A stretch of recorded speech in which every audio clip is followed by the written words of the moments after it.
Ladies and gentlemen, the moment we have all been waiting for, the James Harden trade has officially occurred. The Philadelphia 76ers have elected to trade James Harden to the Los Angeles Clippers after months of rumors and trade packages hanging in the balance. We have covered this from every single angle, including the James Harden comments about Daryl Morey, the rumored sticking point of Terrence Mann, and everything else in between, and it is now officially over. We woke up this morning to this Woj bomb saying that the Philadelphia 76ers have agreed to trade center guard James Harden to the Los Angeles Clippers.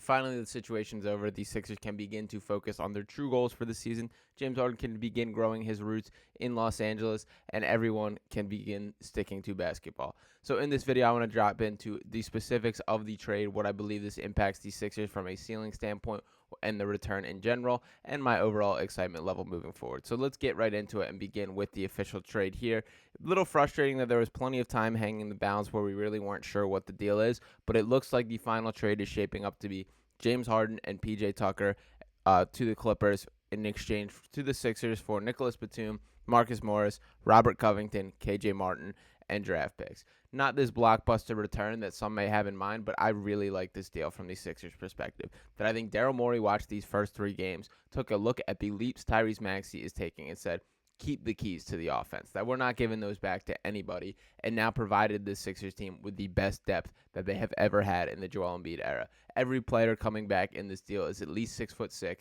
So they have some athleticism. Sure, some of these pieces are older. When we talk about really all of them in this trade, Robert Covington will be the youngest outside of KJ Martin, who is a nice athletic young piece that I am excited about. But as far as the guys that I expect to make an immediate impact in the rotation, those are Marcus Morris, Nicholas Batum, and Robert Covington. Batum has a really nice quick release shot. He's a good three-point shooter, another Frenchman like Joel Embiid, so cool to have that connection there. Marcus Morris is a guy who grew up in Philly, very much Philly rooted, does a ton of nice things for the Philly for the Philly area. I've seen him come back and play at the Danny Rumpf Classic plenty of times now, and he's a very nice guy from that regard. And I will say Marcus has significantly more left in the tank than his brother. His brother is pretty much out of the NBA at this point. Marcus still has a little juice. I'm not saying this is a guy that is going to be a game-changing option, but I do like him as a rotation. I think he's a good fit for the city and the team. And then Robert Covington, of course, coming home. Covington has already taken to social media to speak his excitement, posting an old picture of him in a Sixers uniform, so excited to see that.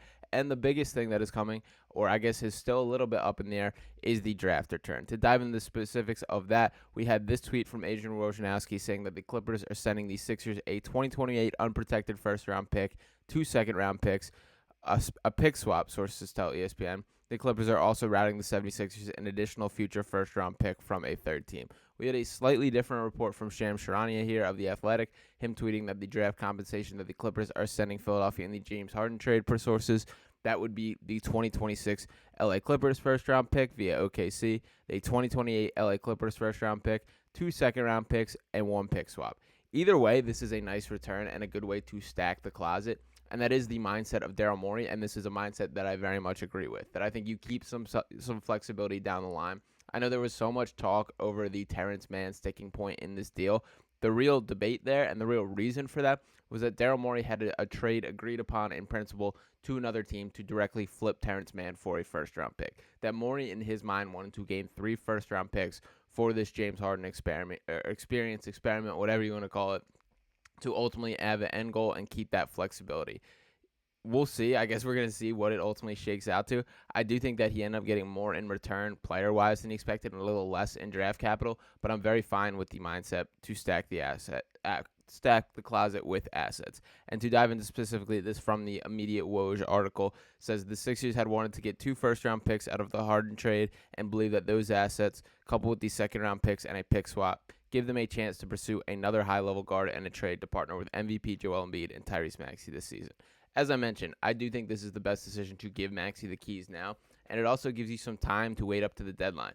I do think when things are all said and done, and we look at this roster as a whole compared to the legitimate contenders across the NBA, it's probably light a ball handler. That I don't think DeAnthony Melton has necessarily the capabilities to play such an on-ball decision-making role on a night-to-night basis. I think it would benefit from Malcolm Brogdon is a guy that jumps to mind as a potential piece that would complement Tyrese Maxey, allow him to play off-ball sometimes while not fully taking the ball completely out of his hands. That was just a name that I threw out there, but that style of player is something that I do think makes sense for the team. But I do think it makes sense from the Sixers' perspective to fully zone in on that and take a step back and see if that is the case. That you now have up until the entire trade deadline to analyze, take a look, and figure out what ingredients this team is missing before making an official decision. That's very exciting to me, and that there is more in the cupboard today than there was yesterday morning as far as future trades. That very much that they needed to get this James Harden trade right to make sure that they had the assets to move forward and be flexible. To many extents, last year was very much the all-in season, that they had got these win-now pieces with PJ Tucker, with Daniel House. And I know these aren't the household names that most would hope for when considering a team's all-in moves, but that was the reality of the situation for these Sixers. So to kind of extend the timeline a bit and not dig into the cap space plan that all these guys, Marcus Morris on an expiring, Nick Batum on an expiring, that we're still sticking to, there's more flexibility, that there are more open things up while still giving this team a chance. I do think this will be the most complete roster that we've ever had around Joel Embiid. And to touch on the roster completely, there were a couple moves that went along with. Number one, the 76ers are waiving veteran guard Danny Green. Sources tell ESPN Philadelphia needed the roster spot to complete the trade with the Clippers. Danny Green's unfortunately the obvious answer here, that he's a guy with not much left in the tank. He did play more than I expected through the first 3 games of the season. He did see some legitimate minutes. I mean, he's still Danny Green. He can still hit an open jumper. He's still got his weird little waddle down the court. And he's still a guy that competes. Would have zero problem whatsoever if you want to just straight up convert that contract into a coaching deal, keep him around the organization. He kind of has done similar situations already where he's taking more of a leadership and a coaching role. Why not? Let's keep him in the organization. He seems to want to be here. I do respect Danny for the years that he gave us. It was cool to have him back this season, and disappointing that he's waived in this process, but he's a guy that I very much have a fondness of and would like for him to keep around the organization if possible. The other thing, this one, I guess, a little more sad. There was a source reporting that Furkan Korkmaz requests to be part of the Harden deal. Both Sixers and Clippers staff were against that idea. So Furkan Korkmaz now moves to 0-3 in trade requests. Brutal for the boy Furk. I will say that I have some hope that Nick Nurse gives him a little bit of opportunity. I think there should be a stretch this season where he has an opportunity to play. Furkan Korkmaz is not a perfect basketball player by any means, but he is a legitimate NBA player. He is a guy capable of getting hot, of knocking down three-pointers, of creating a little bit. We've seen Point Furk with Team Turkey plenty of times. Let's let him out the cage and give him an opportunity at some point if we're not going to trade him. But I do feel a little bit bad for Furkan Korkmaz. This is like 3 straight years where he's been requesting trades, wants to get out of here, hasn't seen any time on the floor, and it is frustrating. He's the longest tenured Sixer behind Joel Embiid, which is insane to say. So disappointing that I guess he's kind of frustrated to be here, but it is what it is with the situation. And I do want to talk about the bigger matter at large, which of course is the official trade. There's a couple, I guess, looming reports and minor differences. The bottom line is this is the crux of the deal, that we're seeing the win-now pieces brought in with Marcus Morris, with Robert Covington, KJ. There's options that we do have the main pieces here. The big differences are what is still being figured out or ironed out or becoming official. Number one, if Filip Petrusev is in the deal or not. Number two, what the exact trade pieces and draft picks are. So those we'll find out over time. It is very early this morning. Woj, and this is one of the frustrations with this, gotta be first mentality that the sports reporting world has these days, is there is some not quite clarity on the official deals, but that will come clear over time. The bottom line is the James Harden experience is over. I do think that this is absolutely the right deal from the Sixers' perspective, that we can now close the chapter that is James Harden with this organization. It was clear that he did not want to be here. They had pushed it off on bringing him within the team. And as much as he was playing good soldier, doing the right things and answering the right questions, it seems like he was competitive at practice during the moments that he was there and not away from the team.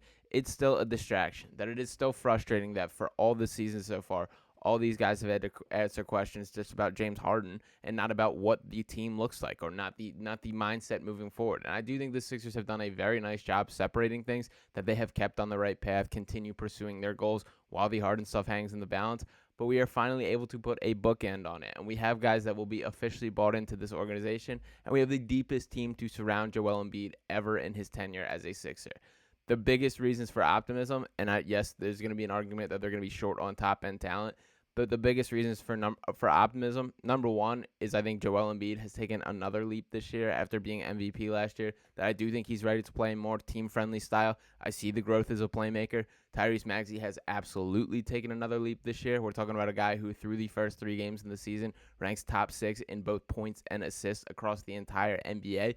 Sure, he's not going to keep that up for the entire length of the season, but the fact that he's capable of these things is super appealing. So let's see if this can be the dynamic duo that I believe they can be. That I believe Tyrese Maxey is on the pathway to being the best two-man partner Joel Embiid has ever had, and that includes James Harden, that includes Jimmy Butler, that includes Ben Simmons. You throw whoever you want at me. I believe Tyrese Maxey is such a diverse offensive weapon that the ceiling is higher with those two. Throw JJ Redick in the mix, does not matter. So I am excited. Let's see what this actually looks like. We're going to have wing defenders, guys, true 3-and-D pieces to surround these two, and we might just have a true championship contender.